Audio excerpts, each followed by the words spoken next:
जय गुरुदेव।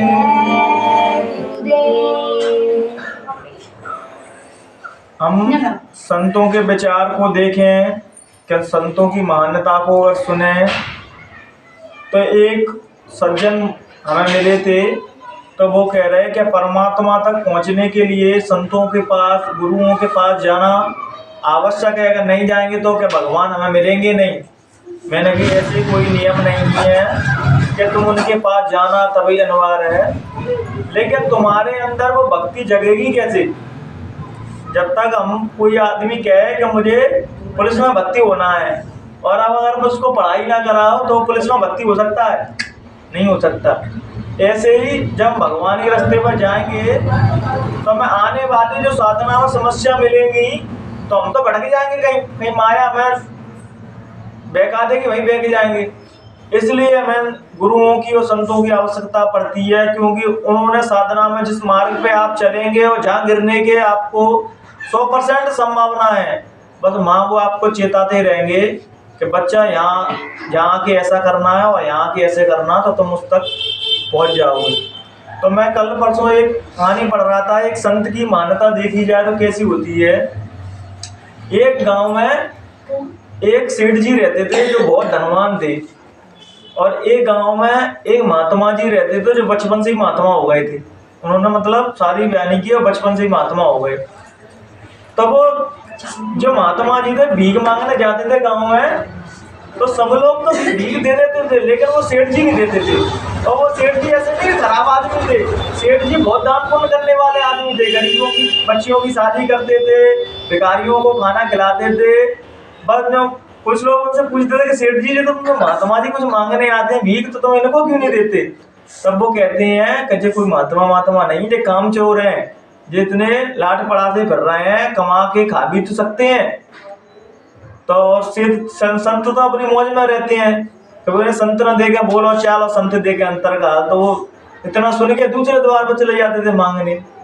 तो ऐसे ही समय बीता, तो एक दिन सेठ जी बीमार पड़े। तो सेठ जी वैसे तो बहुत धार्मिक थे, पूजा पाठ करते थे, लेकिन उन्होंने सब जगह डॉक्टरों पर भी दिखवाया, सब जगह घूमे, लेकिन उनकी तबीयत ठीक नहीं हुई। तो सब गांव वालों ने जब सब जगह घूम लिया तो इन महात्मा जी के यहीं चलो। तो सेठ जी तो जो सोच रहे थे जैसे मैं संसारी लोग हूँ तो वो महात्मा भी ऐसे ही होंगे कि जब मैंने उनको दान पुण्य नहीं दिया तो मैं उनके चौखट पर जाऊंगा तो वो मुझे कैसे अपना लेंगे, वो भी भगा देंगे मुझे। जब तूने मुझे कुछ दिया ही नहीं है तो मैं तेरी मदद कैसे कर दूँ। तब वो मांग आए जैसे ही, तो संत जी ने देखा तो कुटिया से दौड़े दौड़े आए और उन्होंने कही कि जहाँ विश्राम कराओ इनको। जब उनको वहाँ 2-3 दिन रखा और वो सेठ जी ठीक हो गए, तब सेठ जी ने महात्मा जी से पूछा कि ए महात्मा जी बताओ, मैंने तुमसे इतना अपशब्द बोले, इतनी आलोचना दी, तुम्हें सताया, फिर भी तुमने, मैं तुम्हारे दरबार पे आया तो तुमने बेझिझक होके मेरी मदद क्यों कर दी?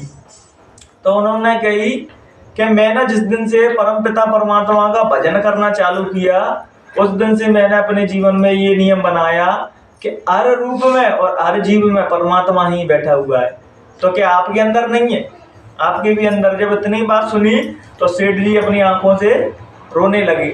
रो रो के जब वो अपने घर पे पहुंचे, जब भजन करते थे तो उनसे भगवान से पूछा कि मैंने इतनी दान पुण्य किए फिर भी मैं ठीक नहीं हुआ, सेठ जी के यहाँ जाके, माँ संत जी के यहाँ जाके क्यों सही हो गया?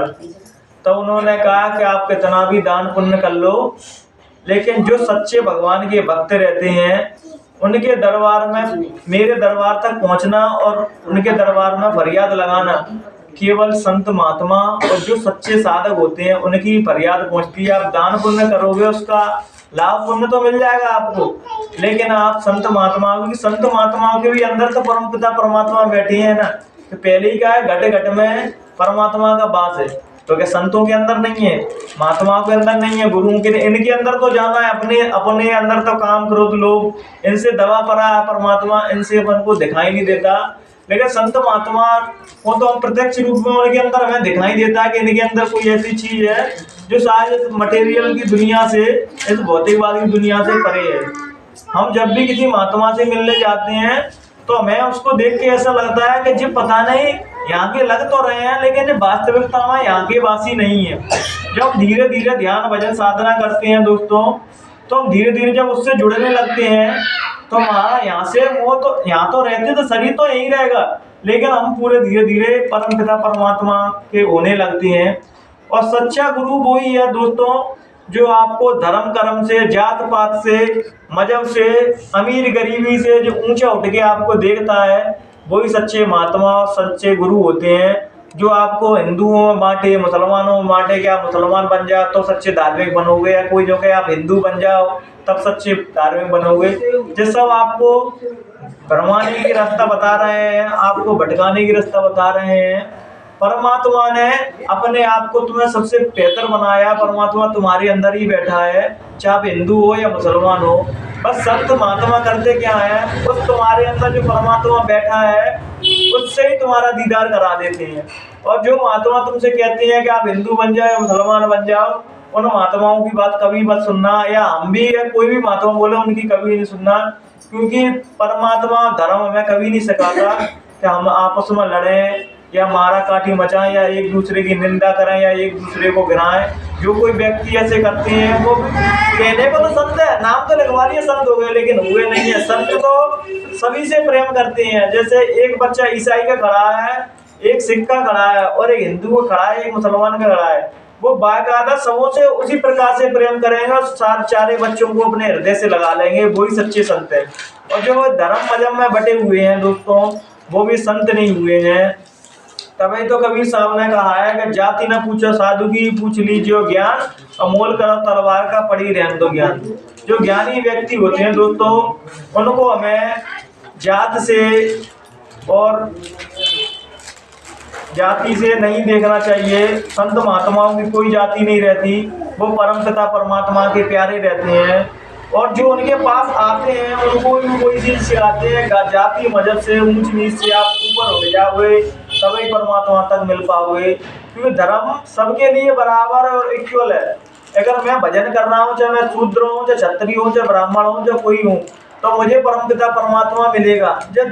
जो जाति के जो भेद बनाए हैं परमात्मा ने, ये कर्मों के आधार पर बनाए हैं। ये कोई पर्टिकुलर नियम नहीं है कि आप ब्राह्मण हो तो ही परमात्मा मिलेंगे आपको, या आप शूद्र हो तो आपको मिलेंगे नहीं। ये कोई नियम नहीं है परमात्मा की, क्योंकि जन्म से तो चारों कौम, चाहे ब्राह्मण हो, चाहे क्षत्रिय हो, चाहे शूद्र हो, चाहे वैश्य हो, सब शूद्र ही रहते हैं जन्म से। कर्म से ही अपन ब्राह्मण बनते हैं। अगर कुछ लोग तो वैसे ही संतुष्ट हो जाते हैं, हमें कुछ भजन करने की जरूरत ही नहीं, कि हम ब्राह्मण कुल में जन्म लिया है, बस हमारा तो उद्धार हो गया। वे बेवकूफ है और उन्हें परमपिता परमात्मा कभी मिलेगा नहीं। जो चीज से संतुष्ट हो गया कि ब्राह्मण बस हमें भगवान मिलेगा, जैसा बेवकूफ लोग हैं जो है भगवान कभी नहीं मिलते। भजन करोगे आप, और भजन किया है आपने, उसकी साधना की है, तो वो आपको जरूर मिलेंगे, चाहे आप किसी भी जाति के हो, किसी भी मजहब के हो। इसलिए तो कहा है कि भगवान का भजन करना है। तो वो कहते हैं कामी क्रोधी लालची इनसे भक्ति ना होए, भक्ति करे कोई सूरमा, जात वर्ण कुल कोय। भक्ति के मार्ग में दोस्तों हमें अपने मैं को, अपने ईगो को होना पड़ता है। जब हम साधना में जाते हैं कि सब कुछ तो त्याग देते हैं, कि कपड़े त्याग दिए, घर त्याग दिया, मान सम्मान त्याग दिया, माया त्याग दी, लेकिन एक चीज नहीं त्याग पाते, वो सबसे ज्यादा इम्पोर्टेंट और सबसे ज्यादा महत्वपूर्ण है। वो क्या है कि मैं संत हूँ, आप खराब हो, मैं क्षत्रिय हूँ, मैं ब्राह्मण हूँ, मैं जे हूँ, यहाँ मैं लगी है, वहाँ परम पिता परमात्मा आ ही नहीं सकता। कबीर साहब ने कहा कि प्रेम कली अति सागरी जहाँ में दुई न समाई। जब प्रेम ईश्वर से होता है वहाँ दो नहीं हो सकते। अगर आपने अपने आप को मैं मान के जान रखा है तो परमपिता परमात्मा आपके अंदर आएगा ही कैसे? तो खुद ही सोचेगा पहले अंदर जीव बैठा है तो फिर मैं कैसे हूँ। जिस दिन हमारा मैं और ईगो गिरता है वो हमारे अंदर प्रकट हो जाता है, लेकिन उसे अभिमान नहीं होता कि मेरे अंदर भगवान आए, क्योंकि वो अभिमान त्याग के ही उसके अंदर भगवान आते हैं। जिस चीज का भी अभिमान है तब तक भगवान अपने पास नहीं आएंगे। जब ऊपर की ओर चढ़ते हैं, जब ध्यान भजन करते हैं, तो मैं नीचे बहुत सी चीजें गिराने को आएंगी। जैसे आप ध्यान भजन कर रहे हैं तो अपन अचानक टीवी में कुछ ऐसी चीज दिख जाएंगी कि जिसको सबसे ज्यादा पवित्री है, वहां टक जाएंगे। कि मोबाइलों में ऐसी चीज दिख जाएंगे कि बहुत ज्यादा इंपोर्टेंट चीज आ रही है। तो जो क्या मन का स्वभाव है, मन में नहीं चाहता कि यहाँ से कोई पार नहीं कर पाए। तो गुरु महाराज ने ही कहा है कि मन को जीतना बड़ा कठिन है। जब हम धीरे धीरे भजन करेंगे तब मन पे विजय प्राप्त करेंगे। वो कह रहे हैं धीरे धीरे रे मना, धीरे सब कुछ होए, माली सी से सो घड़ा ऋतु आव तब हो। जब धीरे धीरे गहरे साधना में करते हैं, भजन करते हैं, तो मन फिर अपने अकॉर्डिंग चलता है। अभी हम सब जीवों के अपन जो मन कहता है, अपन कहते हैं मेरा मन टिक्की पीने को हो रहा है। अपन ने कभी नहीं कहा मैं जा रहा हूँ टिक्की पीने, अपन कहते मेरा मन टिक्की पीने को, तो मन कह रहा है टिक्की पीने को, तो यार तो मन तुमसे कहता है ऐसा करो, अपन वैसा ही कर लेते हैं। तो जब ध्यान जो आदमी साधना करते हैं, साधक लोग, वो मन को अपने साथ से चलाते हैं कि मैं चलूंगा उधर तू चलेगा। और जो वैसे ही लोग रहते हैं वो मन कह देता है जे कर लो, तो उन्हें खाना है तो खा लो, सोना है तो सो लो, और टिक्की पीना है तो टिक्की पी लो, नाश्ता करना है तो नाश्ता कर लो। शरीर में आवश्यकता नहीं है।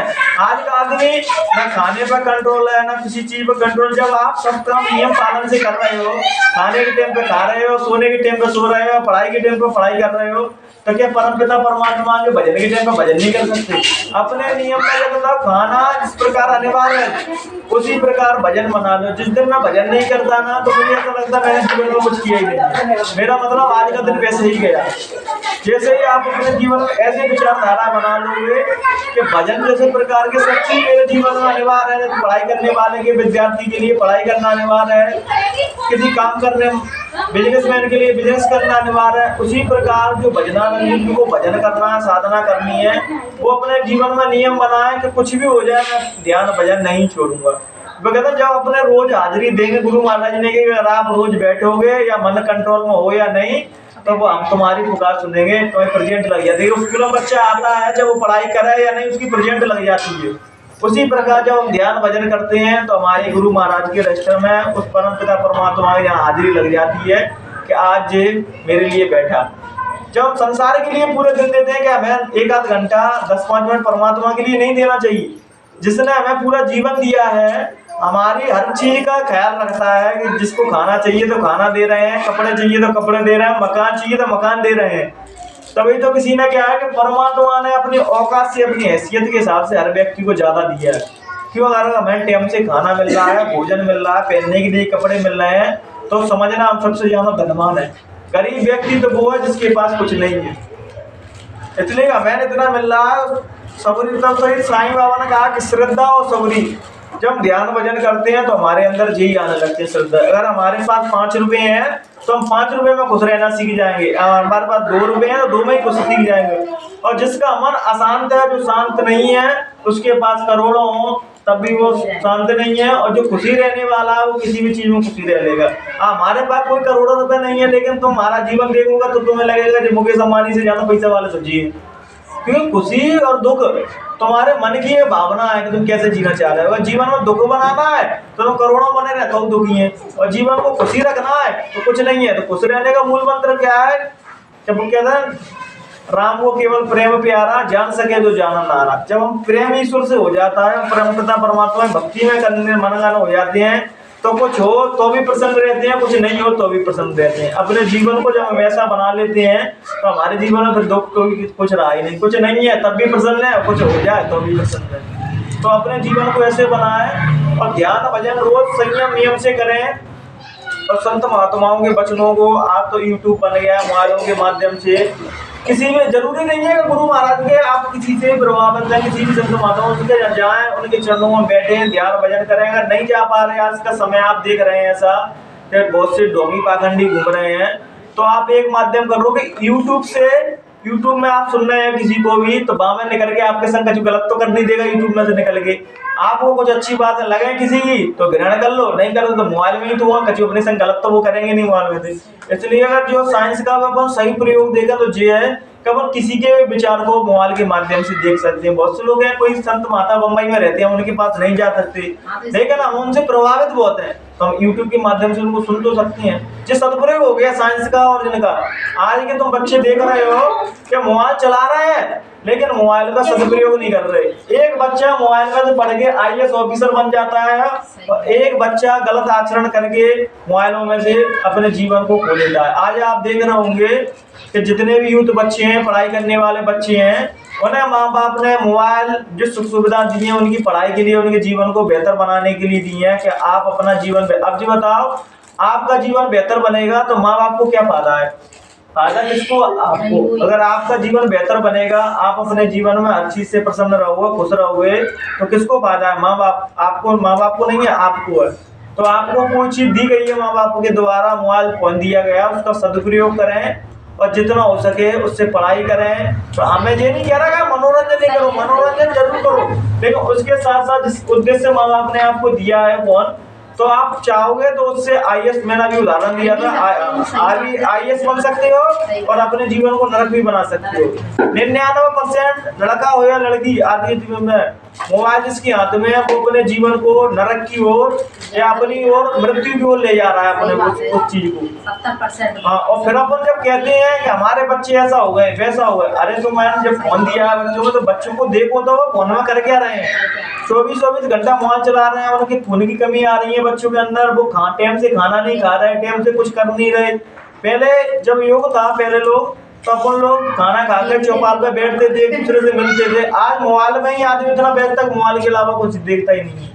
तो जब इन चीजों को साइंस, मैं ये नहीं कह रहा साइंस खराब है, साइंस का सदुपयोग करोगे तो आपको बहुत ऊपर ले जाएगी, दुरुपयोग करोगे तो आप नरक से बेहतर आपकी जिंदगी बना देगी। मैं तो आज देख रहा हूँ नए नए बच्चों को, जब 4-5 साल का बच्चा हो, चाहे 10 साल का हो, चाहे 50 साल का हो, चाहे 60 साल का, मोबाइल में ऐसा बन गया है, मुझे पता नहीं कि साइंस तुम्हारे लिए बना कि तुम साइंस के लिए बन गए हो, बिल्कुल उसके आदी हो चुके हैं। तो किसी चीज के आदि होना है तो परम पिता परमात्मा के नाम की होइए, परमात्मा के भजन की होइए। जिस प्रकार आप खाना खाते हैं, मोबाइल टाइम से चला रहे हो 4-5 घंटा, 1 घंटा भगवान को दो, फिर देखो आपके जीवन में कितना बदलाव होता है और आपके जीवन में जो चीज आपने सोची भी नहीं होगी वो भी आपके जीवन में होने लगेगी। अगर आप दुरुपयोग करोगे चीज को तो आपको फिर दुनिया में कोई नहीं बचा सकता। फिर आप अपना जीवन को कैसे ही बना, चाहे माँ बाप रोए या चिल्लाएं, फिर आप उसके जिम्मेदार आप खुद ही हो, स्वयं ही हो, दूसरे नहीं है। माँ बाप का चिंतित होना स्वाभाविक है क्योंकि वो माँ बाप है और बच्चों को कोई मतलब ही नहीं है, चाहे बाप मरे चाहे कोई मरे, उन्हें कोई मतलब नहीं है। उन्हें वो अपनी इच्छा, वो हाल का सुख देख रहे हैं। और जो बड़े लोग रहते हैं वो 10 कदम आगे की भी देख रहे हैं कि तुम्हारा 10 कदम बाद के बाद तुम्हारा क्या होने वाला है। और आज के बच्चे केवल 1 कदम का सुख देख रहे हैं कि मैं आज इंस्टाग्राम चला रहा हूँ, फेसबुक चला रहा हूँ, मैं भी इनका उपयोग करता हूँ, लेकिन किसके लिए, कि लोगों को सही चीज प्रोवाइड करने के लिए। मेरा योगा चैनल है, मैं योगा कराता हूँ, तो योगा की वीडियो और उनके लिए मैं मोबाइल पे एक्टिव, सोशल मीडिया पर एक्टिव रहता हूँ। और मैं फालतू चीज नहीं कि 4-4, 5-5 घंटा सोशल मीडिया पर लगे हुए हैं। आप सोशल मीडिया में अगर कुछ काम कर रहे हैं, कुछ समाज को कुछ दे रहे हैं तो आप वो ठीक है कि तुम्हारा वो काम बन चुका है, लेकिन आप बेफजूल में अपना समय बर्बाद कर रहे हैं। जो इम्पोर्टेंट समय आप कुछ नहीं कर रहे, पढ़ाई लिखाई भी नहीं कर रहे, तो बाहर जाकर खेलो कूदो, कम से कम आपकी शारीरिक ग्रोथ तो होगी, आपका ब्लड सर्कुलेशन सही चलेगा, शरीर सही रहेगा। लेकिन आप मोबाइल चला के एक दिन मर जाओ। आप देख लो बच्चे, 10 साल के बच्चे फांसी लगा रहे हैं, 15 साल के बच्चे फांसी लगा रहे हैं, प्रेम के चक्कर में। प्रेम सबको एक है और प्रेम न जाने को। अब सोशल मीडिया प्रेम तो 2 दिन के रहते हैं, 4 दिन बाद खत्म हो जाती है। इसलिए सच्चा प्रेम उनसे करना है जिनको माँ बाप ने आपको 18 साल बड़ा कर दिया, 20 साल का कर दिया, उनसे तो प्रेम हुआ नहीं। 2 दिन में कोई लड़का मिल गया उससे प्रेम हो गया, और लड़कों को लड़की मिल गई उनसे प्रेम हो गया। प्रेम करना है तो अपनी फैमिली से करो, अपने गुरु से करो और भगवान से करो, फिर देखो आपका जीवन क्या से क्या हो जाएगा। और वो कहते नहीं कि प्रेम अगर संसार से हो तो सजा देता है, प्रेम अगर खुदा से हो, गुरु से हो तो मजा देता है। तो प्रेम करना है तो भगवान से करो, अपने गुरु से करो और अपना जीवन मंगल बनाओ। आज के विचारों को यहीं बढ़ावा देंगे। अगर कहने सुनने में कोई भी गलती हो तो अपना छोटा भाई समझ के मुझे माफ कर देना। जय गुरुदेव।